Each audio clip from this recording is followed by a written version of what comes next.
महापोर्टलवरील भूमितीचे सर्व प्रश्न संदर्भासहित व ट्रिक्ससह स्पष्टीकरण। नमस्कार विद्यार्थी मित्रांनो, मी शांताराम आहिरे, गणित गुरु, अंकगणित आणि बुद्धिमत्ता या पुस्तकांचा लेखक आहे आणि महाराष्ट्रातल्या नामांकित दुकानांमध्ये तसेच ऑनलाईन Amazon वरती देखील ही पुस्तके उपलब्ध आहेत। तर या पुस्तकांवर दररोज एक व्हिडिओ मी अपलोड करत आहे। तर आज मी व्हिडिओ अपलोड करणार आहे महापोर्टलवरील भूमितीचे प्रश्न।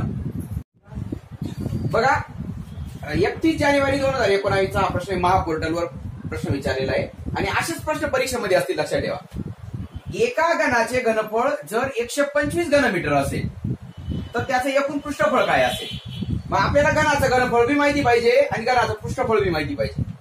घन म्हणजे काय? ज्याला लांबी, रुंदी, उंची आहे त्याला सारखीच आहे त्याला घन म्हणायचं। काय सांगितलं? लांबी, रुंदी, उंची ज्याची सारखी आहे त्याला घन म्हणायचं। लांबी वेगळी, रुंदी वेगळी आणि उंची वेगळी असेल तर त्याला इष्टिकाचिती म्हणायचं। काय म्हणायचं? इष्टिकाचिती। मग आता इष्टिकाचिती नाही, हे घन आहे। मग घनाचं घनफळ म्हणजे काय?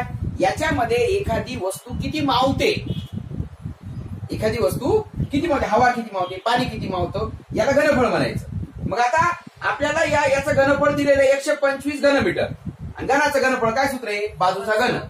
125 घनमीटर हे सूत्र हे दिलेले आहे आपल्याला। 125 काय? घनमीटर। मग आता आपल्याला याच्यावरून घनाचं पृष्ठफळ काय असं विचारले। आता पृष्ठफळाचं सूत्र आहे 6 गुणिले बाजूचा वर्ग। म्हणजे आपल्याला बाजू माहिती पाहिजे। काय माहिती पाहिजे? बाजू माहिती पाहिजे। मग याच्यावरून आपल्याला बाजू काढता येईल। 125 म्हणजे कोणाचा घन आहे? 5चा घन आहे। मग बाजूचा घन बरोबर 5चा घन म्हणजे बाजू बरोबर काय आली? बाजू बरोबर 5 आली। आता हे मीटर आहे तर हे मीटर मध्ये येईल। फक्त घनफळ हे घनमीटर मध्ये असतं। घनमीटर, घन सेंटीमीटर, घन फूट मध्ये असतं आणि पृष्ठफळ हे चौरस मीटर, चौरस सेंटीमीटर, चौरस फूट याच्यात असतं, लक्षात ठेवा। आता बाजू आली 5, मग आपल्याला पृष्ठफळ काढायला काही अडचण नाही। पृष्ठफळ म्हणजे काय? याला बाहेरला हे पृष्ठात किती लागेल आहे की नाही, बाहेरच्या बाजूला किती पृष्ठ लागेल किंवा कव्हर किती लागेल, याला काय म्हणायचं? पृष्ठफळ। मग 6 गुणिले बाजूचा वर्ग, बाजू आहे 5, 5चा वर्ग म्हणजे 25, 25 गुणिले 6 किती आलं? 150 चौरस मीटर म्हणा किंवा मीटरचा वर्ग म्हणा। काय म्हणा? मीटरचा वर्ग। मीटरचा वर्ग म्हणजे चौरस मीटर। मग तुम्हाला 150 उत्तर दिलेलं असेल, पहिला पर्याय असेल 150 चौरस मीटर, दुसरा पर्याय असेल 150 चौरस सेंटीमीटर, तिसरा पर्याय असेल 150 घनमीटर, चौथा पर्याय असेल 150 मीटर। मग काय उत्तर लिहायचं? 150 चौरस मीटर। हे सुद्धा 150 नुसतं उत्तर काढून महत्वाचं नाही, त्याचं युनिट सुद्धा फार महत्वाचं आहे। चौरस मीटर किंवा मीटरचा वर्ग असं पाहिजे। हे कळलं का तुम्हाला? म्हणजे घनफळावरून घनाची बाजू काढून घेतली आणि घनाच्या बाजूवरून घनाचं पृष्ठफळ काढलं। कळलं? आता हा प्रश्न काय आहे? 6 मीटर लांब, 96 सेंटीमीटर रुंद, 35 सेंटीमीटर जाड असलेल्या एका लाकडापासून 2 मीटर लांब, 12 सेंटीमीटर रुंद, 7 सेंटीमीटर जाडीच्या किती फळ्या तयार होतील? तर याच्यामध्ये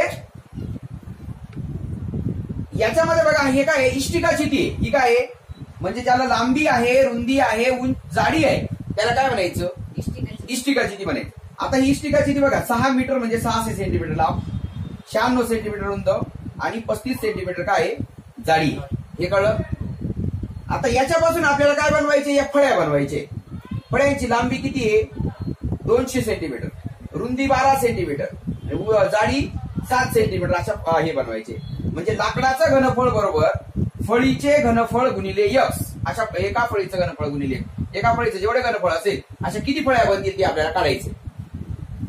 बघा, 6 मीटर लांब म्हणजे 600 सेंटीमीटर लांब, 96 सेंटीमीटर रुंद, 35 सेंटीमीटर जाड, याच्यापासून आपल्याला अशी फळी बनवायची ज्याची लांबी 200 आहे, रुंदी 12 आहे आणि उंची 6 आहे। उंची म्हणजे जाडी 6 आहे। अशा किती बनतील? मग याच्या घनफळ बरोबर एका फळीचं घनफळ गुणिले x असं करायचं। म्हणजे 35 गुणिले 96 गुणिले 600 बरोबर एका फळीचं घनफळ काय? 200 गुणिले 12 गुणिले काय?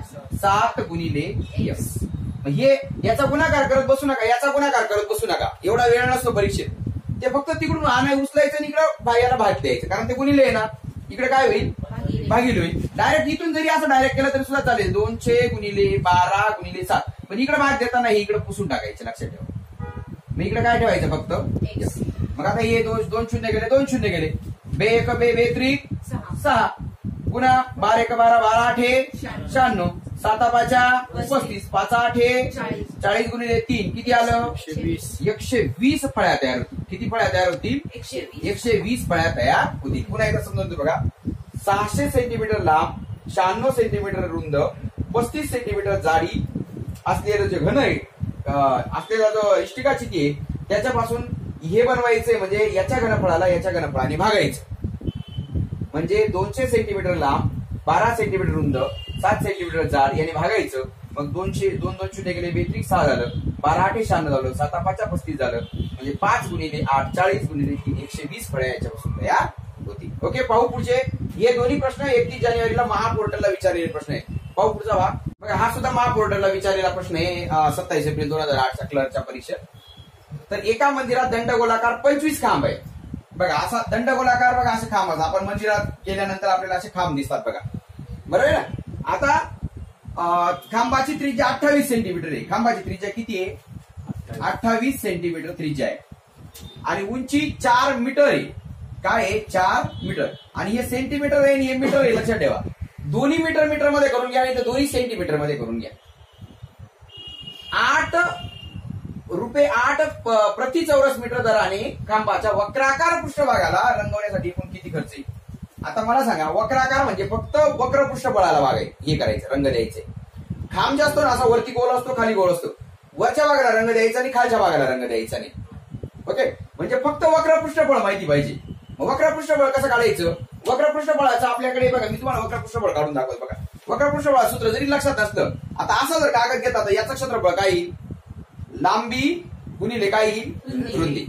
काय आयताचं क्षेत्रफळ लांबी गुणिले रुंदी. आता मी याचं काय करतो, याचं हे तयार करतो, काय दंडगोल तयार करतो. दंडगोल म्हणजे असं दंडगोल तयार केला. ओके, आता दंडगोल जर आपण याचा जर दंडगोल तयार केला तर याचा परी काय असेल सांगा बरं 2 पाया. म्हणजे एवढी लांबी किती 2 पाया आणि ही काय उंची आहे. मग आता याला आपण थोडस असं फोल्ड करू. म्हणजे हे 2 पाय आर लक्षात ठेवा, याला 2 पाय आर म्हणायचं. याला काय म्हणायचं 2 पाय. हे 2 पाय आर आणि गुणिले काय उंची. लांबी गुणिले रुंदी म्हणजे 2 पाय आर हे आहे आणि उंची आहे. म्हणजे 2 पाय आर एच हे काय आलं त्याचं दंडगोलाचं वक्र पृष्ठफळ. कळलं का तुम्हाला. मग आता आपण याचं वक्र पृष्ठफळ काढू. 2 गुणिले 22/7 गुणिले आर. आर म्हणजे त्रिज्या. त्रिज्या किती आहे 28 सेंटीमीटर. 28 सेंटीमीटरचं मीटर करायचं असेल तर त्याला 100 ने भागायचं. कशाने भागायचं 100. बघा, सेंटीमीटरचं मीटर करताना 100 ने भागायचं आणि मीटरचं सेंटीमीटर करताना 100 ने गुणायचं. लक्षात ठेवा. मग आता हे मीटर करून घेतलं आणि हे 4 बी मीटर करून घ्या. हे 4 ऑलरेडी मीटर आहे. हे बी मीटर झालं, हे बी मीटर झालं. कळलं का तुम्हाला. 28 सेंटीमीटरचे मीटर किती 28/100 गुणिले काय केलं 4 केलं. आता हे एवढं याचं जे कॅल्क्युलेशन येईल तर हे एवढं याचं वक्र पृष्ठफळ येईल. असे किती खांब आहेत 25 खांब आहेत. मग आता इथं 25 दंडगोलांचं म्हटलं ना तर याला कशाने गुणायचं 25 ने गुणायचं. कशाने गुणायचं 25 ने गुणायचं. कळलं का. 25 दंडगोलांचं म्हटलं, एका दंडगोलाचं म्हटलं तर एवढं येईल. आणि 25 दंडगोलांचं तर वक्र पृष्ठफळाला 25 ने गुणायचं. एवढं वक्र पृष्ठफळ याला 25 ने गुणायचं म्हणजे 25 गुणिले वक्र पृष्ठफळ. हे कळलं तुम्हाला. मग आता याचं कॅल्क्युलेशन करायचं. आता हे किती रुपये चौरस मीटर प्रमाणे 8 रुपये प्रमाणे. म्हणजे याचं जे कॅल्क्युलेशन येईल त्याला कशाने गुणायचं 8 ने गुणायचं. मग आता हे करून घ्या बरं. याचं 7 × 7 7 चोक 28. पुन्हा 25 × 1 25 25 चोक 100. 4 × 4 4 × 4 किती आलं 22 चोक 88 गुणिले 2 176 चौरस मीटर. बरं का. पृष्ठफळ हे पृष्ठफळ म्हणजे क्षेत्रफळ. पृष्ठाचं क्षेत्रफळ म्हणजे पृष्ठफळ. 176 चौरस मीटर आलं. आता याला एका चौरस मीटरला 8 रुपये म्हणून 8 176 ला कशाने गुणायचं 8 ने गुणायचं. 8 × 48 8 × 56 आणि 4 60 8 × 8 × 6 किती 14 म्हणजे 1408 रुपये. किती आलं 1408 रुपये. असे किती खांब रंगवायचे 25 खांब रंगवायचे. लक्षात ठेवा. एकच खांब रंगवायचा राहिला असता तर मग फक्त 2 पाय आर एच काढलं असतं आपण. 25 खांब रंगवायचे म्हणून याला 25 ने गुणलं वक्र पृष्ठफळाला. आलं का लक्षात. एकदम सोपं आहे बघा. 25 दंडगोलांचं वक्र पृष्ठफळ बरोबर 2 पाय आर एच गुणिले 25. 2 गुणिले 22/7 गुणिले त्रिज्या 28 सेंटीमीटर म्हणून 28/100 मीटर घेतलं गुणिले 4 म्हणजे उंची घेतली 4 मीटर. आता हे 25 ने म्हणजे 25 आहेत म्हणून याला 25 ने गुणलं आणि याचं कॅल्क्युलेशन केलं. 25 एक 25, 25 चौक 100, 4 4 कट केला, 7 एक 7, 7 चौक 28, 2 गुणिले 22 गुणिले 4, 22 चौक 88 गुणिले 2 म्हणजे 176 चौरस मीटर आलं. एका चौरस मीटरला 8 रुपये म्हणून 176 चौरस मीटरला 176 गुणिले 8 बरोबर 1408 रुपये येईल. ओके, पाहू पुढचा प्रश्न. बघा, हा सुद्धा महापोर्टलला प्रश्न विचारलेला आहे टायपिस्ट क्लर्कच्या एक्झाम मध्ये. जर दोन चौरसांचे कर्ण एकाच 3 गुणोत्तरात असतील तर त्यांच्या क्षेत्रफळांचं गुणोत्तर काय असेल. असे भरपूर प्रश्न आपल्या पुस्तकात आहेत आणि आपण चौकोनावर व्हिडिओ बनवलेला आहे. पण एक लक्षात घ्या बरं का, हा जो प्रश्न होता ना, या प्रश्नात काय होतं, जर दोन चौकोनांचे कर्ण एकाच 3 प्रमाणात असतील तर त्यांच्या क्षेत्रफळांचं गुणोत्तर काय असेल. मी कन्फ्युज झालो इथं चौकोनांचे पाहून. म्हणजे जेव्हा ते इंग्लिश मध्ये जेव्हा वाचलं तेव्हा कळलं की जर दोन, तिथं मग स्क्वेअर आलं, इफ टू स्क्वेअर्स. डायगोनल्स असं होतं. स्क्वेअर्स म्हणजे चौकोन नाही, स्क्वेअर्स म्हणजे चौरस, लक्षात ठेवा. त्याच्यामुळे मराठीचाही प्रश्न वाचा आणि जर कळला नाही तर तो इंग्रजीचा त्याचा हे वाचा. ओके, मग आता दोन चौरसांचे कर्ण एकाच 3 आहे म्हणजे हा चौरस आहे आणि हा चौरस आहे. एकाच 3 म्हणजे हा 1x आला, 1x आणि हा किती आला, 3x आला. आणि कर्ण दिले असेल तर क्षेत्रफळ काय असेल. चौरसांचं क्षेत्रफळ 2 सूत्रे. चौरसाचं क्षेत्रफळ बाजू वर्ग 1 सूत्र आहे आणि दुसरं हे कर्णाचा वर्ग छेद 2. याचं क्षेत्रफळ काय आलं, कर्ण वर्ग छेद 2 आणि याचं क्षेत्रफळ काय आलं, कर्ण वर्ग छेद 2. बरोबर आहे का नाही. दोन्ही बाजूला यांचं गुणोत्तर विचारलं म्हणजे काय होईल, दोन्ही बाजूचे 2 2 काय होतील, कट होतील. याचा कर्ण वर्ग म्हणजे 1 x वर्ग आणि याचा कर्ण वर्ग म्हणजे काय, 3x चा वर्ग म्हणजे x वर्ग छेद 3x वर्ग. काय उत्तर येईल मग, x वर्ग छेद 3चा वर्ग 9 x चा वर्ग. x वर्ग 1 x वर्ग x वर्ग 1 x वर्ग, वरती आला 1 खाली आला 9 म्हणजे गुणोत्तर काय आलं, 1:9. म्हणजे गुणोत्तर 1:9 हे गुणोत्तर होईल. मी तुम्हाला वरच्या वरती डायरेक्ट शॉर्टकट सांगितलं असतं काय, चौरसांच्या क्षेत्रफळांची गुणोत्तरे त्यांच्या बाजूंच्या गुणोत्तराच्या वर्गांच्या प्रमाणात असतात. म्हणजे त्यांचे कर्ण काय आहेत, एकाच 3 आहेत का नाही. पण क्षेत्रफळ काय, क्षेत्रफळांचं गुणोत्तर काय, 1चा वर्ग छेद 3चा वर्ग म्हणजे 1:9. काय गुणोत्तर येईल, 1:9. आता मला सांगा, जर चौरसाचे कर्ण 2:5 असतील तर गुणोत्तर काय येईल सांगा बरं. 4:25. 3:7 गुणोत्तर असेल तर काय येईल, 3:7 असेल तर 9:49. कळलं का.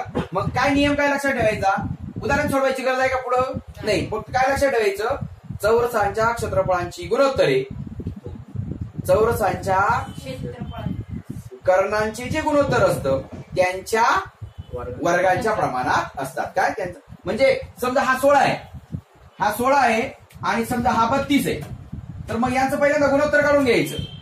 काय काढून घ्यायचं, कर्ण 16 आणि 32 आहे ना, मग 16/32 किती होतो, 16 एका 16 16 2 32. मग एकाच 2 गुणोत्तर आलं का नाही कर्णांचं. मग क्षेत्रफळांचं गुणोत्तर काय आलं, 1:4.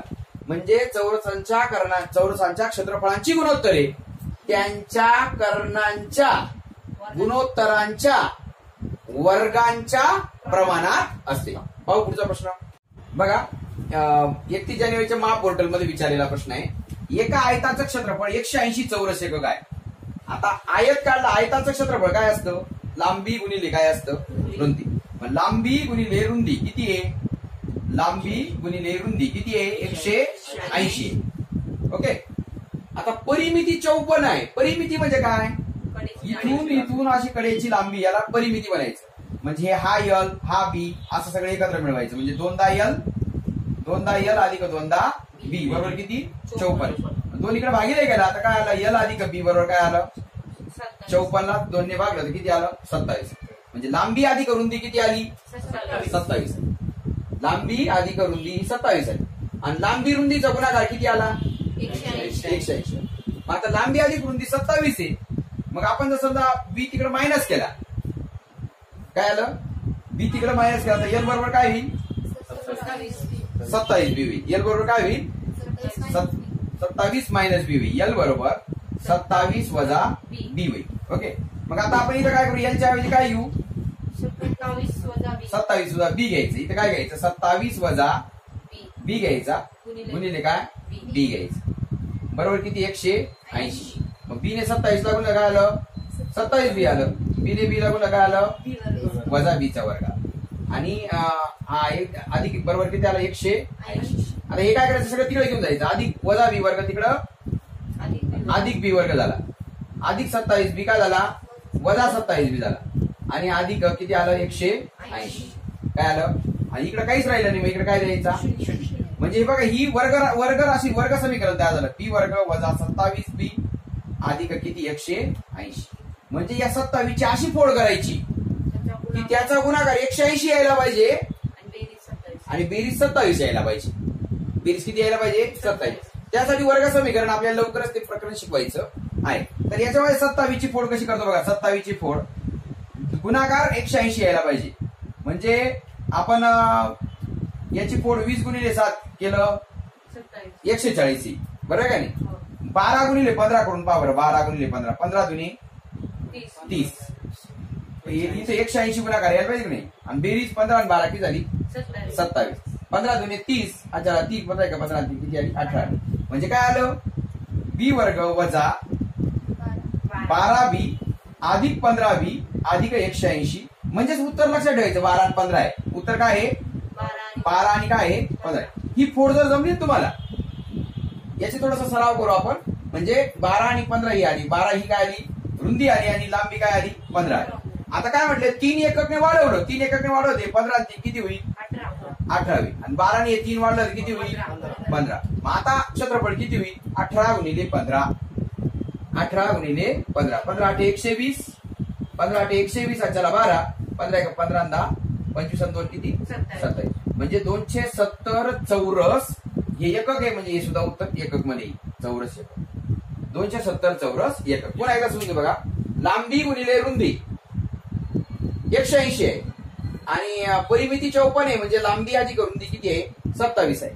ओके, मग आता हा जो बी आहे हा इकडे वजा केला आणि एल बरोबर 27 बी झाला, याच्या ठिकाणी एलच्या ठिकाणी आपण काय घेतलं 27 बी घेतलं, म्हणजे इथं 27 बी गुणिले बी बरोबर 180, बी ने 27 ला गुणलं 27 बी आलं, बी ने बी ला गुणलं तर बीचा वर्ग आला, बरोबर किती आलं 180.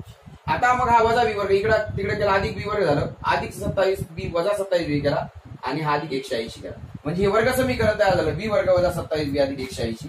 27 ची अशी म्हणजे 180 ची अशी फोड करायची की त्याची बेरीज किती यायला पाहिजे 27 यायला पाहिजे आणि गुणाकार किती यायला पाहिजे 180 यायला पाहिजे, बरोबर आहे का नाही.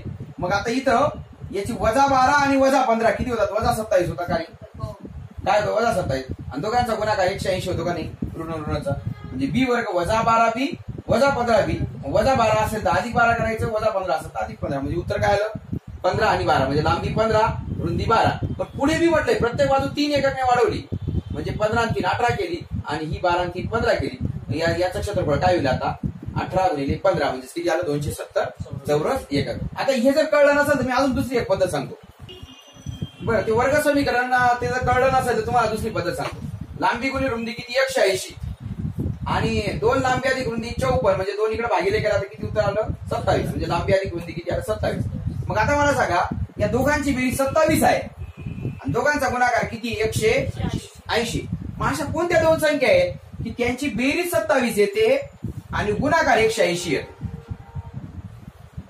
बघा 27 म्हणजे काय, 27 ची फोड काय होतं 126 अशी फोड होती, 26 का 26च होतात, 2 3 4 5 6 डायरेक्ट आपण काय करू 10 करू, 10 अधिक किती 17 17 आणि 170 होतात, 11 अधिक 18 करू, 11 अधिक किती 16 16 आणि 10 26 आणि 127 होतात, बरोबर आहे का नाही.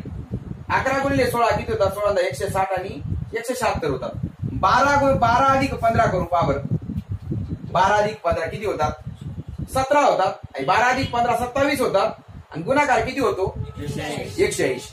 म्हणजेच ही 15 असेल आणि ही किती असेल 12 असेल. बघा ही 15 असेल आणि ही किती असेल 12 असेल, तेव्हाच गुणाकार याचा काय होईल 180 होईल. कळलं का. जर वर्ग समीकरण तुम्हाला सोडवता येत नसेल तर वर्ग समीकरणाचा व्हिडिओ आपण उद्याच घेणार आहोत. तर बघा अशा कोणत्या दोन संख्या आहेत की त्यांची बेरीज 27 आहे आणि गुणाकार दोघांचा 180 असं काढायचं. मग 1 26 2 25 3 24 असं करता करता आपल्याला लक्षात येईल 11 16 12 15 जेव्हा आलं तेव्हा लक्षात येईल अरे 12 आणि 15 27 होतात आणि गुणाकार 180 येतो, म्हणजेच लांबी 15 आहे आणि रुंदी किती आहे 12 आहे, म्हणजे दोघांचा गुणाकार 180. मग आता पुन्हा हे करायचं, याला 3 ने वाढवायचं 18 झालं, याला 3 ने वाढवायचं 12 आणि 3 15 झालं, आणि मग याचा क्षेत्रफळ आता काय होईल 18 गुणिले काय होईल 15, मग 15 8 120, चला 12, 15 15 2 17 10 किती 27, 270 चौरस एकक. आता इथं चौरस एकक येते, चौरस एककच घ्यायचं लक्षात ठेवा. ओके, पाहू पुढचा प्रश्न. आता बघा सेम मी काय करतो, याचे आकडे बदलून घेतो. आयताचं क्षेत्रफळ किती आहे, इथं किती आहे आयताचं क्षेत्रफळ 150, म्हणजे लांबी गुणिले रुंदी किती आहे 150, लांबी गुणिले रुंदी आहे 150. ओके, आणि परिमिती 50 आहे. परिमिती 50 म्हणजे दोनदा लांबी आणि दोनदा रुंदी 50 आहे, म्हणजे एकदा लांबी आणि एकदा रुंदी किती 25 येईल. काय लांबी अधिक रुंदी किती 25 येईल. कळलं का तुम्हाला, हे कळलं का. दोनदा लांबी आणि दोनदा रुंदी याची बेरीज आहे 50, परिमिती 50 आहे. मग दोन्हीकडे भागिले करायचा, लांबी अधिक रुंदी बरोबर 50 भागिले 2 बरोबर किती आलं 25 आलं. ओके, मागच्या उदाहरणासारखंच आहे, मुद्दाम सरावासाठी घेतलं. लांबी अधिक रुंदी किती आलं 25 आलं. मग आता दोघांची बेरीज 25 आहे, दोघांचा गुणाकार किती आहे 150 आहे. काय आहे 150. मग आता मला सांगा अशा कोणत्या दोन संख्या आहेत की त्यांचा गुणाकार 150 आहे आणि बेरीज 25 आहे. वाटलं ज्याला कसं करता येईल, याचं 1 24 असं करता येईल, 2 23 असं करता येईल, 3 22 असं करता येईल, किंवा या 150चा सुद्धा गुणाकार असा करून पाहावा लागेल तुम्हाला. बघा 25 गुणिले 6 किंवा 150ची अशी फोड करायची. काय 150ची फोड करायची, 5 3 15 5 0 0, 30 5 तर नाही जाणार कारण बेरीज तर 25च पाहिजे आपल्याला. पुन्हा याला बघायचं 5 सक 30, 6 गुणिले 5 5 25, 25 सक हे बी नाही जाणार. पुन्हा याला बघायचं 2 6, पुन्हा 3 1 3. मग आता याच्यामध्ये असं करून पाहायचं 5 3 15 आणि 5 2 10. बघा 10 आणि 15 यांचा गुणाकार किती होतो 150 होतो का नाही. म्हणजे 25 ची फोड काय पाहिजे 10 अधिक 15 पाहिजे. 10 अधिक 15 असेल तरच 25 होतो, आणि 10 आणि 15 ची गुणाकार किती होतो 150 होतो. म्हणजे लांबी आली 15 आणि रुंदी किती आली 10. कळलं का तुम्हाला. आता दोघांची बेरीज 25 आणि दोघांचा गुणाकार किती आहे 150. म्हणजे 150 ची फोड करायची, 150 ची फोड करायची नाही तर 25 ची फोड करायची बेरजेच्या रूपात आणि याची फोड करायची गुणाकार रूपात. म्हणजे याचं आलं 15 आणि 10. आता दोघं 3 3 वाढवले किती आलं 15 3 किती आलं 18, आणि 10 3 किती झाले 13.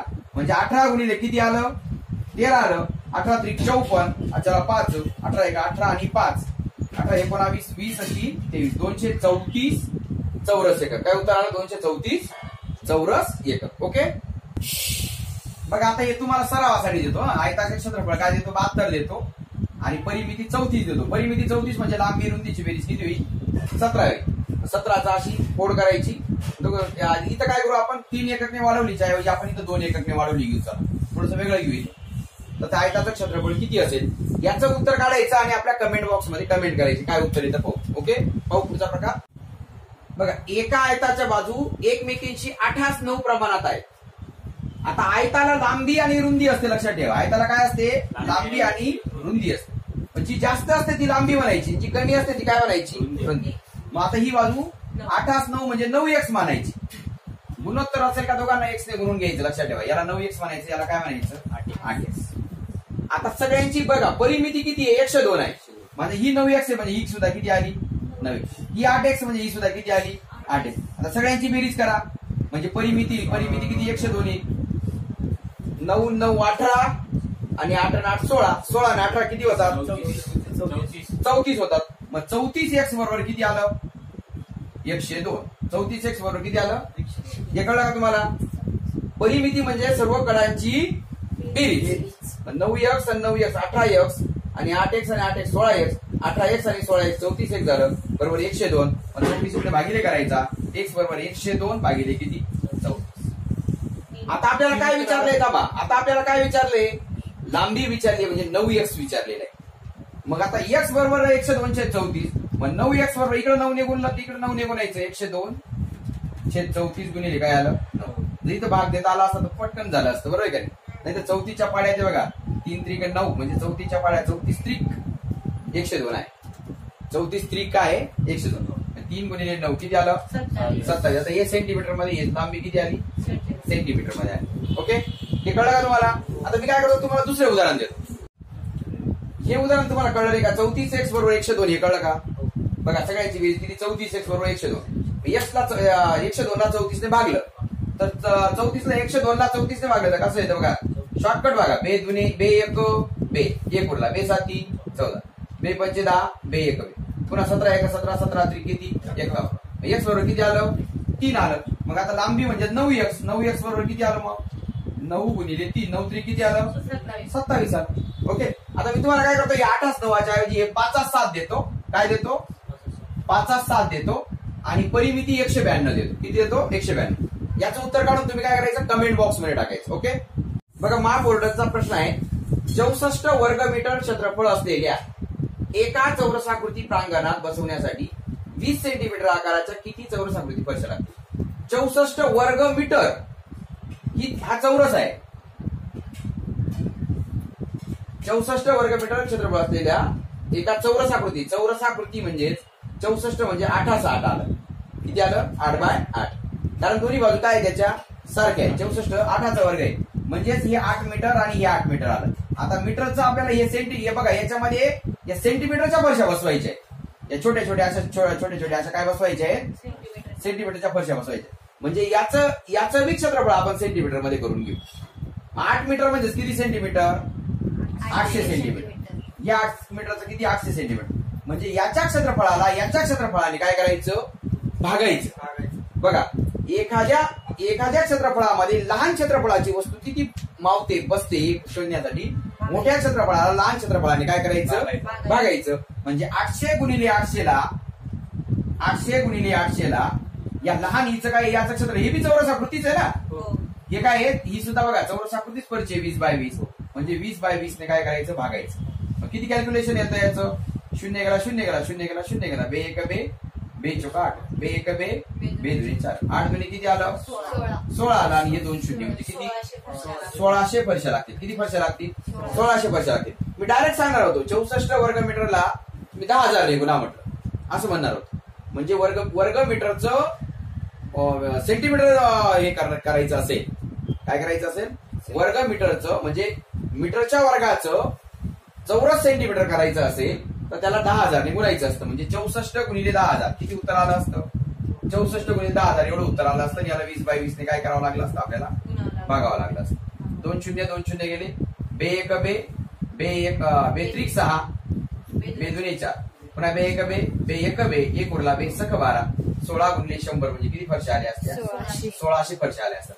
पण तुम्हाला पुन्हा वर्ग मीटरचं वर्ग सेंटीमीटर करण्यासाठी 10,000 ने गुणतात. हे तुम्हाला काय ठेवावं लागेल लक्षात ठेवावं लागेल. त्याच्यापेक्षा एक सोपं लक्षात ठेवायचं, 64 वर्ग मीटर आहे ना, म्हणजे 64 कोणाचा वर्ग आहे 8चा, म्हणजे बाजू 8 असेल, 8 असेल म्हणजे 800 सेंटीमीटर, 8 मीटर म्हणजे 800 सेंटीमीटर, ही 800 सेंटीमीटर. मग 800 गुणिले 800 ला याच्या क्षेत्रफळाने भागायचं म्हणजे 20 गुणिले 20 ने भागायचं म्हणजे डायरेक्ट 1600 फरशा येतील. बघा, एका भरीव गोळापासून समजा घन तयार करायचे छोटे छोटे, तर भरीव गोलाच्या घनफळाला त्या छोट्या घनाच्या घनफळाने काय करायचं भागायचं. मोठ्या वस्तूपासून लहान वस्तू तयार करायची असेल तर मोठ्याच्या घनफळाला लहानच्या घनफळाने भागायचं. मोठ्या क्षेत्रफळामध्ये लहान फरशी बसवायची तर मोठ्या क्षेत्रफळाला लहान क्षेत्रफळाने काय करायचं भागायचं. ओके, पाहू पुढचा प्रश्न. बघा, हे उदाहरण देतो मी तुम्हाला. 1600 वर्ग मीटर म्हणजे चौरस मीटर बरं का. वर्ग मीटर म्हणजेच मीटरचा वर्ग किंवा याला चौरस मीटर म्हणतात. लक्षात ठेवायचं, काय म्हणतात चौरस मीटर. वर्ग मीटर म्हणा नाही तर चौरस मीटर म्हणा. 1600 चौरस मीटरला याच्यामध्ये 40 सेंटीमीटर बाय 40 सेंटीमीटरच्या फरशा किती बसतील ते तुम्ही काढायचं आणि कमेंट बॉक्स मध्ये टाकायचं. बघा, महापोर्टलला 2019 विचारलेला प्रश्न आहे आणि एकाच प्रश्नपत्रिकेमध्ये जवळपास 8 ते 9 प्रश्न आहेत हे लक्षात ठेवा. म्हणजे तुम्हाला भूमिती खूप महत्वाचं आहे महापोर्टल मध्ये, याच्याकडे दुर्लक्ष करू नका. एका चौरसाचं क्षेत्रफळ, आता हे जर क्षेत्रफळ आहे चौरसाचं, तुम्ही चौकोनाचा सगळा व्हिडिओ पहा, त्रिकोणाचा व्हिडिओ पहा, महत्त्वमापनचा व्हिडिओ पहा, वर्तुळाचा व्हिडिओ पहा. अतिशय काळजीपूर्वक सगळ्या गोष्टी तुमच्या सगळ्या कन्सेप्ट क्लिअर होऊन जातील. आता बघा, एका चौरसाच्या क्षेत्रफळाचे त्याच्या कर्णावर काढलेल्या चौरसाच्या क्षेत्रफळाशी असलेलं गुणोत्तर काय. आता मी तुम्हाला डायरेक्ट उत्तर सांगितलं असतं, पण पहिली गोष्ट आपण एक्सप्लेन करू. चौरसाच्या क्षेत्रफळाचे, तर चौरसाचं क्षेत्रफळ बघा, चौरसाची जी बाजू असते ना त्याच्या वर्गमुळात 2 पट कर्ण असतो. किती पट असतो वर्गमुळात 2 पट. म्हणजे ही जी बाजू 2 असेल तर हा 2 वर्गमुळात 2 असेल. ही जी बाजू 3 असेल तर ही 3 वर्गमुळात 2 असेल. ही बाजू 1 असेल तर ही किती असेल 1 वर्गमुळात 2 म्हणजे डायरेक्ट वर्गमुळात 2 असेल. आलं का लक्षात. मग आता मला सांगा, एका चौरसाच्या क्षेत्रफळाचे त्याच्या कर्णावर काढलेल्या क्षेत्रफळाशी गुणोत्तर. मग आता चौरसाचं गुणोत्तर सांगा मला, सॉरी चौरसाचं क्षेत्रफळ सांगा मला. चौरसाचं क्षेत्रफळ काय? चौरसाचं क्षेत्रफळ भागिले कर्ण बाजू असलेल्या, कर्ण हा बाजू समजून क्षेत्रफळ, कर्ण हा बाजू समजून चौरसाचे क्षेत्रफळ, कर्ण हा बाजू समजून कोणाचं? चौरसाचं क्षेत्रफळ. आता चौरसाचं क्षेत्रफळ काय आहे? आता समजा एक आहे, मग याचं काय म्हणायचं? एकाचा वर्ग. काय म्हणायचं? एकाचा वर्ग. किंवा आपण 2 घेऊ वाटल्यास, हा 2 घेतला तर हा काय आलं? 2चा वर्ग आला. आणि आता कर्ण हा 2 घेतला म्हणजे हा किती आला? 2 वर्गमुळात 2, म्हणजे 2 वर्गमुळात 2 बाजू घ्यायची आणि 2 वर्गमुळात 2चा काय करायचं? वर्ग करायचं. म्हणजे एवढी बाजू घ्यायची, असा कर्ण काढायचा. याची 2 वर्गमुळात 2, 2 वर्गमुळात 2, 2 वर्गमुळात 2, 2 वर्गमुळात 2, म्हणजे 2 वर्गमुळात 2चा काय आला? वर्ग. कर्ण जर समजा बाजू समजली तर 2 वर्गमुळात 2चा वर्ग. म्हणजे आता वरती आला 2चा वर्ग आला आणि खाली या 2चाही वर्ग येईल आणि गुणिले हे वर्गमुळात 2चाही काय वर्ग येईल. 2चा वर्ग कट होईल, वरती राहील 1 आणि खाली वर्गमुळात 2चा वर्ग किती? वर्गमुळात 2चा वर्ग म्हणजे 2, म्हणजे गुणोत्तर आलं 1:2. काय गुणोत्तर आलं? 1:2. लक्षात ठेवायचं चौरसाच्या बाजूचं, लक्षात ठेवायचं. मग चौरसाच्या बाजूचं आणि चौरसाच्या कर्णावर काढलेल्या क्षेत्रफळाशी गुणोत्तर नेहमी 1:2 असतं. काय असतं? 1:2. वाटल्यास 1चा वर्ग करा, हे 1 घ्या, हा बाजू 1 घ्या, म्हणजे कर्ण किती? वर्गमुळात 2. मग इथं 1 घ्या आणि वर्गमुळात 2चा वर्ग करा. वर्गमुळात 2चा वर्ग म्हणजे काय उत्तर आलं? हे 1चा वर्ग 1 आणि वर्गमुळात 2चा वर्ग करायचा असेल, बघा वर्गमुळाचा वर्ग करताना वर्गमूळ चिन्ह निघून जातं. आपण घातांक प्रकरणात पाहिले ते घातांक चॅप्टर व्यवस्थित पहा. म्हणजे इथं आलं 2, म्हणजे गुणोत्तर काय आलं? 1:2. एक लक्षातच ठेवायचं. आता काय लक्षात ठेवायचं? चौरसाचं क्षेत्रफळ त्याच्या चौरसाच्या कर्णावर काढलेल्या क्षेत्रफळाशी असलेलं गुणोत्तर हे नेहमी किती असतं? 1:2 असतं. बघा, एका चौकोनाची लांबी 10% व रुंदी 20% वाढवली तर मूळ चौकोनाची तुलना करता नवीन तयार झालेल्या आयताचं क्षेत्रफळ हे किती टक्क्यांनी वाढेल? आता हे जे आहे ना, असा जर प्रश्न पाहिला ना तर आपल्याला म्हणजे हा प्रश्न चुकीचा वाटतो. परंतु त्यांनी जी भाषांतर केलेली आहे महापोर्टलला, त्यांनी गुगल मधून भाषांतर केलेले, लक्षात ठेवा. त्याच्यामुळे ते भाषांतर चुकलेले. आता चौकोन म्हणजे इथं चौकोनाच्या ऐवजी इथं त्यांनी चौरसाचं दिलेले, कारण त्यांनी इंग्लिशमध्ये स्क्वेअर शब्द दिलेला आहे. इथं चौकोनाच्या ऐवजी काय द्यावं लागेल आपल्याला?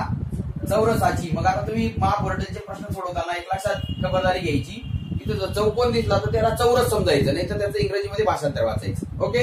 आता चौरसाची लांबी आणि रुंदी काय असते? सारखी असते. चौरसाची आपण काय करू? 10 घेऊ, ही किती घेऊ? 10 घेऊ. बाजू सगळ्या बाजू किती असते? चौरसाची सगळ्या बाजू काय असतात? सारख्या असतात. आणि चौरसाची बाजू किती घेतली आपण? 10 घेऊ. म्हणजे चौरसाचं क्षेत्रफळ किती झालं? 10 गुणिले 10 म्हणजे किती आलं? 100 आहे. मूळ चौकोन हे मूळ चौरसाचं, हे काय आहे? मूळ चौरसाचं क्षेत्रफळ. कळलं का? मूळ चौरसाचं क्षेत्रफळ किती? 100. आता 20% वाढवलं. बरं, आता काहीच दिलं नाही त्याच्यामुळे याला युनिट स्क्वेअर म्हणा. काय म्हणा? युनिट स्क्वेअर, चौरस एकक म्हणा. आता अट काय दिलेली आहे? लांबी 10% वाढवली. लांबी 10% वाढवली म्हणजे 10चे 10% किती? बघा, 10 म्हणजे गुणिले 10% म्हणजे 10 म्हणजे गुणिले 10% म्हणजे 100 म्हणजे 100 भागिले 100 म्हणजेच किती? 1 ने वाढ झाली म्हणजे 10 ने 1 किती झालं? 11 झालं. आता किती झालं? 11. आणि 10चे 20% केलं तर 10चे 20%, 20 आणि 200 म्हणजे किती? 2 वाढेल. 10 2 किती? 12. म्हणजे आता हा आयत तयार झाला. बघा, याच्यापासून काय तयार झाला? हा आयत. म्हणजे लांबी होईल त्याची 12 आणि रुंदी होईल त्याची किती? 11. आता याचं क्षेत्रफळ किती होईल? 12 गुणिले 11 132 होईल. हा नवीन नवीन आयत काय तयार होईल? नवीन आयत. म्हणजे चौरसापासून आपण काय तयार केला? लांबी एक बाजू 10% वाढवली आणि एक बाजू 20% वाढवली, तर 20% वाढवलेली बाजू लांबी झाली आणि 10% वाढवलेली बाजू रुंदी झाली. आणि याचं क्षेत्रफळ लांबी गुणिले रुंदी म्हणजे 12 गुणिले 11 132 झालं. हे कळलं का? याचं क्षेत्रफळ 100 आणि याचं क्षेत्रफळ किती? 132. 100 मागे किती वाढ झाली? 100 मागे 32 वाढ झाली. 32 वाढ झाली म्हणजे 32% वाढ झाली. किती वाढ झाली? 32% वाढ. असाच एक प्रश्न देतो, तो सोडवा तुम्ही आणि कमेंट बॉक्स मध्ये त्याचं उत्तर टाका. बघा, सेम 2 प्रश्न दिले मी तुम्हाला सरावाला. एका चौरसाची एक बाजू 40%, दुसरी बाजू 20% वाढवली तर नवीन जो आयत तयार होईल त्याचं क्षेत्रफळ किती टक्के वाढेल? किंवा एका चौरसाची बाजू 40% आणि दुसरी बाजू 25% वाढवली तर नवीन तयार झालेल्या आयताचं क्षेत्रफळ किती टक्क्यांनी वाढेल? हे उदाहरण सोडवायचे आणि कमेंट बॉक्स मध्ये त्याची कमेंट करायची. जे उत्तर बरोबर असेल त्याला आपण सगळ्यांनी येस म्हणायचं. ओके, ही उत्तर बरोबर आहे. बघा, एका घनाचं एकूण पृष्ठफळ 54 चौरस सेंटीमीटर आहे. सेंटीमीटरचा वर्ग म्हणजे चौरस सेंटीमीटर. तर त्याचं घनफळ किती? आता घनाचं पृष्ठफळ किती आहे? सूत्र आहे 6 गुणिले बाजूचा वर्ग. काय आहे? 6 गुणिले बाजू म्हणजे 6 गुणिले बाजूचा वर्ग बरोबर 54 आहे. 6 इकडे भागिले गेला किती उत्तर आलं? बाजू म्हणजे बाजूचा वर्ग बरोबर 9 आलं. म्हणजे बाजूचा वर्ग बरोबर 3चा वर्ग. म्हणजे बाजू किती आली? 9 नाही ना, बाजू वर्ग बरोबर 3 ना. म्हणजे बाजू वर्ग बरोबर 3चा वर्ग. वर्ग वर्ग कट करा म्हणजे बाजू किती आली? 3 आली. आपल्याला काय विचार? त्याचं घनफळ किती? घनाचं घनफळ बाजूचा घन म्हणजे बाजूचा घन म्हणजे 3चा घन म्हणजे किती? 27 घन सेंटीमीटर. कळलं का तुम्हाला हे? आता हे उदाहरण दिले. एका चौरसाचं क्षेत्रफळ 57,121 चौरस सेंटीमीटर असेल तर चौरसाची बाजू किती? म्हणजे आता चौरसाची बाजू काय असते? सारखी असते का नाही? म्हणजे एक्स गुणिले एक्स वर्ग बरोबर 57,121. म्हणजे याचं फक्त वर्गमूळ काढायचं. तुम्हाला पर्याय दिले असेल ना तर पर्यायामधून त्याचा वर्ग करून टाकला तरी सुद्धा उत्तर काढता येईल. किंवा आपलं याचं हे कोणाचा वर्ग आहे हे बघा पद्धतीने काढता येईल. किंवा याला अंदाजे कशी काढायची तुम्हाला सांगतो. आता मला सांगा 200चा वर्ग किती आहे? 2चा वर्ग 4 आणि हे 4 शून्य आहे. 2 डबल शून्य होता 40,000पेक्षा मोठी आहे. आता मला सांगा 240चा वर्ग किती होतो? आता 24चा वर्ग माहिती पाहिजे आपल्याला. 24चा वर्ग किती आहे? 576 आणि 1 शून्याच्या ऐवजी 2 शून्य 57,600. 57,600 पेक्षा ही संख्या काय आली? लहान आली आहे. 57,121 ही काय आली? लहान आली. म्हणजे 240 पेक्षा जर अशी लहान असेल, 240 पेक्षा लहान कोणती आहे? 239. 9चा वर्गाच्या एका स्थानी काय असतो? 1 असतो का नाही? म्हणजे याचं उत्तर अंदाजे काय उत्तर आपण काढलं? 239. कळलं का तुम्हाला? 200चा वर्ग 40,000 म्हणजे 200 पेक्षा मोठी आहे. मग आपण 240चा वर्ग केला तर 576 वर 200 57,600 आलं. 57,600 पेक्षा लहान म्हणजे थोडीशी लहान म्हणजे 239चा वर्ग आहे. कारण 9च्या वर्गाच्या एक स्थानी काय आहे? 1 असतो. 81 म्हणजे 1 असतो. ओके. आता जर 6 सेंटीमीटर लांब, 6 सेंटीमीटर काय लांब आहे, 5 सेंटीमीटर रुंद आहे असलेल्या घनाकृती पृष्ठभागाचं क्षेत्रफळ, या हे पृष्ठभागाचं क्षेत्रफळ आहे 126. किती आहे? 126. तर त्याची उंची किती? उंची आपल्याला माहित नाही. उंची काय मानायची? एक्स मानायची. उंची काय मानायची? एक्स मानायची. आता मला सांगा, हे घनाकृती शब्द दिलेले आहे. पोर्टलने घनाकृती शब्द नाही द्यायला पाहिजे होता. याला इंग्लिश मध्ये कीवर्ड बरोबर दिलेले, पण गुगल ट्रान्सलेशन करताना त्याला कीवर्डला घनाकृती नाव टाकलेले. तर ही घनाकृती नसून ही इष्टिकाचिती आहे. कारण घनाकृतीची लांबी रुंदी उंची काय असते? सारखी असते. याची लांबी रुंदी उंची सारखी आहे का? नाही. म्हणजे ही काय आली? इष्टिकाचिती आली, कीवर्ड आली. मग आता याचं एकूण पृष्ठफळ काय आहे? एकूण पृष्ठफळ मी तुम्हाला काल आपण पृष्ठफळ क्षेत्रफळ शिकवताना याचं हे काढून दिलं होतं. तळाचं क्षेत्रफळ काय आलं? लांबी रुंदी. वरचं लांबी रुंदी, लांबी गुणिले रुंदी म्हणजे एलबी आलं. काय आलं? एलबी दोनदा काय? लांबी गुणिले रुंदी. दोनदा काय? दोनदा लांबी गुणिले रुंदी, लांबी गुणिले रुंदी. दोनदा लांबी गुणिले उंची, लांबी गुणिले उंची आणि दोनदा रुंदी गुणिले उंची. हे याचं पृष्ठफळ येतं. कशाचं? हे याचं कशाचं पृष्ठफळ येतं? इष्टिकाचितीचं. इष्टिकाचितीचं पृष्ठफळ 126 आहे. हा दोन इकडे भागिले होईल म्हणजे LB plus BH plus LH बरोबर किती? 126 भागिले 2 म्हणजे 12 12 63. आता लांबी गुणिले रुंदी दिले 5 किती? 30. आता बीएच सुद्धा दिले, बी दिलेले आपल्याला 5 गुणिले एक्स म्हणजे 5x आलं. आणि एलएच, एल म्हणजे लांबी 6 गुणिले एक्स म्हणजे 6x आलं. बरोबर किती आलं? 63. हे सोडवा, 30 तिकडे वजा करा, 33 राहील. आणि 7 5 11 x बरोबर 33 राहील. म्हणजे 11 इकडे भागिले का x बरोबर किती आलं? 3 आलं. x बरोबर किती आलं? 3. म्हणजे उंची किती आली याची? 3 सेंटीमीटर आली. ओके. पुन्हा एकदा समजून बघा, ज्याला लांबी रुंदी उंची आहे त्याला इष्टिकाचिती म्हणायचं. काय म्हणायचं? इष्टिकाचिती. आपण हे कालच्या व्हिडिओ मध्ये पाहिलं होतं बघा. लांबी रुंदी उंची असलेल्या याला इष्टिकाचिती म्हणायचं. मग खालच्याचं क्षेत्रफळ काय? खालच्याचं क्षेत्रफळ लांबी गुणिले रुंदी, वरच्याचं लांबी गुणिले रुंदी म्हणजे दोनदा लांबी गुणिले रुंदी झालं.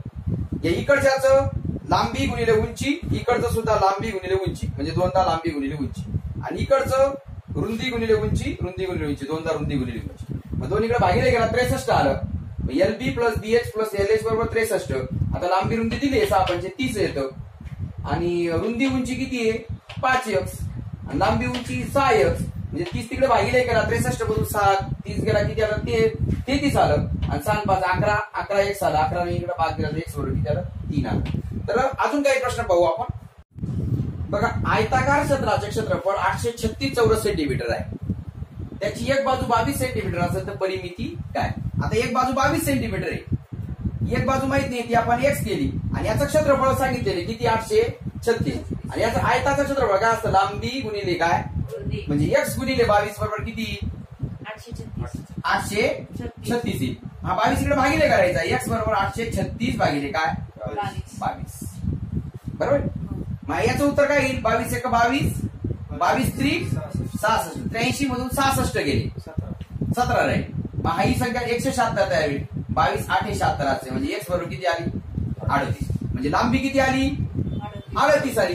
ही लांबी 38 आली तर ही बी 38 येईल, ही 22 आली तर ही बी 22 येईल. मग आपल्याला परिमिती म्हणजे काय कडेची लांबी 38 38 76 आणि 22 22 44. 76 आणि 44 किती होईल 120 होईल. बघा 6 4 10 4 7 4 11 1 12. पुन्हा समजून देतो बघा.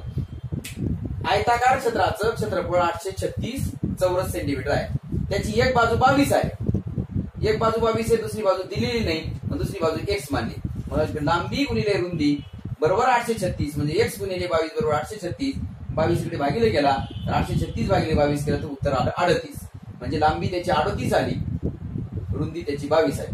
मग 38 मग ही लांबी 38 ही लांबी 38, ही रुंदी 22 ही रुंदी 22, म्हणजे कडेची बेरीज बरोबर किती झाली 38 अधिक 22 अधिक 38 अधिक 22 बरोबर किती 120. ही याची काय आली परिमिती आली. आता हे बघा दुसरं उदाहरण. एका आयताची लांबी रुंदीपेक्षा 4 सेंटीमीटर जास्त आहे. आता आपण काय करू, रुंदीपेक्षा 4 सेंटीमीटर जास्त आहे ना, मग रुंदी x मान आणि लांबी 4 सेंटीमीटर जास्त करू म्हणजे x अधिक काय आलं 4. याचं क्षेत्रफळ काय येईल लांबी गुणिले रुंदी म्हणजे काय x गुणिले काय x अधिक 4. x ने x अधिक 4 ला काय करायचं गुणायचं म्हणजे लांबीने रुंदीला गुणायचं. आता x ने x ला गुणलं किती उत्तर आलं x वर्ग. हे कळलं का? x ने पहिल्यांदा x ला गुणायचं आणि x ने नंतर या 4 ला गुणायचं. x गुणिले 4 किती आलं 40. हे कळलं. हे कशाचं जुन्या आयताचं क्षेत्रफळ.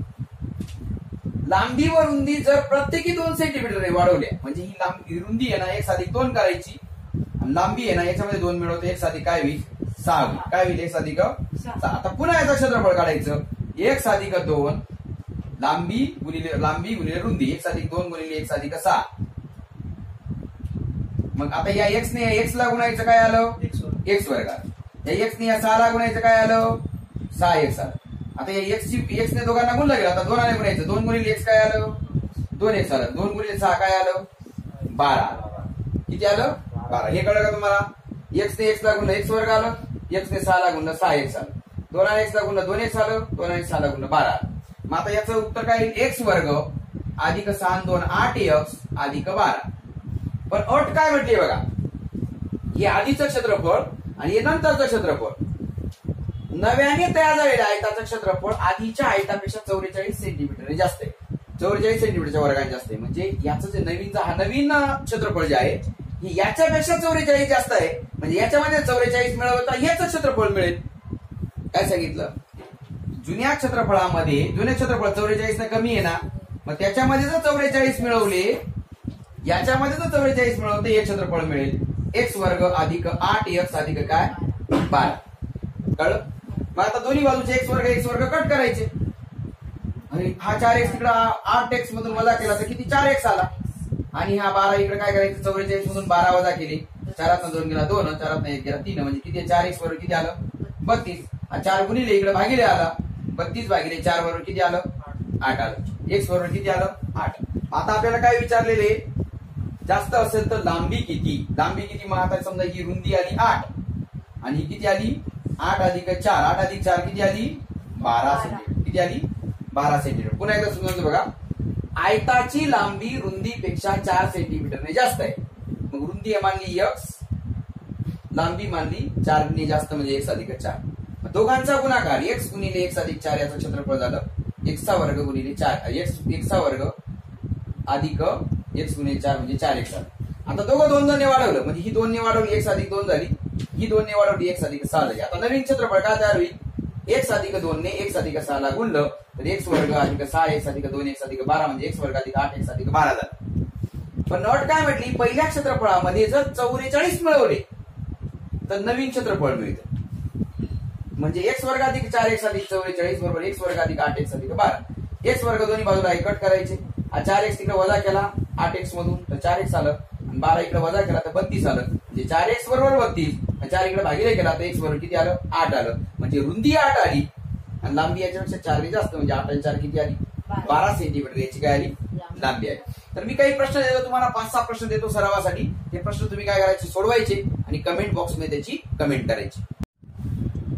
तर बघा, एका घनाचं एकूण पृष्ठफळ 96 सेंटीमीटरचा वर्ग आहे, तर त्या घनाचं घनफळ किती. तसेच असे 1, 2, 3, 4, 5 प्रश्न दिलेले आहेत आणि हे 5ही प्रश्न परीक्षेत वेगवेगळ्या परीक्षेमध्ये आलेले आहेत. तर महापोर्टलवर आतापर्यंत माझ्याकडे जेवढ्या प्रश्नपत्रिका होत्या या सर्व प्रश्नपत्रिकांची मधील प्रश्न तुम्हाला स्पष्टीकरणासहित समजून दिलेले आहेत. तर या प्रश्नपत्रिकांचे हे जे प्रश्न आहेत ते प्रश्न तुम्ही स्वतः सोडवा, कमेंट बॉक्स मध्ये कमेंट टाका. आणि जर समजा तुम्हाला हे प्रश्न सुटले नाहीत तर माझं शांताराम आहिरे लिखित, म्हणजे मी स्वतः लिखित गणित गुरु अंकगणित हे पुस्तक आहे, याच्यामध्ये घनफळ पृष्ठफळ या प्रकरणामध्ये सर्व उदाहरणं सोडवलेली आहेत.